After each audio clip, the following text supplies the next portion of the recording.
Ibinahagi naman po na parang nabunutan daw ng tinik ang pakiramdam ni outgoing Senator at gay Makati City-elect Nancy Binay na mapagtanto niya na hindi siya makakasama sa mainit na serye ng Senado sa impeachment trial ni Vice President Sara Duterte. Buong detalye ko kwento sa atin ni Yedda Rodil.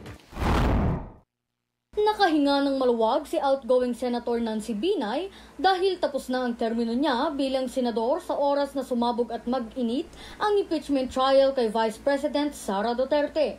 Gayunman magsisilbi pa rin siyang Senate judge para sa pag-convene ng impeachment court sa June 3 hanggang tuluyang matapos ang termino niya sa katapusan ng buwan. Ayon kay Binay, maituturing niya itong blessing in disguise dahil mahahati ng prosesong ito ang Senado kung sino ang may panig kay Pangulong Bongbong Marcos at kung sino ang panig sa Vice Presidente sa halip na magkaisa at magtulungan sila sa paghahanap ng solusyon sa mga problema ng bansa.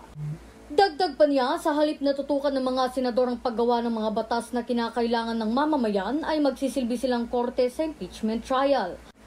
Ang impeachment o pagpapatalsik sa Vice Presidente ay nag-ugat sa aligasyon ng hindi niya tamang paggamit ng milyong-milyong pisong pondong inilaan sa confidential funds at pagbabanta ni Vice President Sara sa buhay ni Pangulong Bongbong Marcos, First Lady Liza Araneta Marcos at House Speaker Martin Romualdez.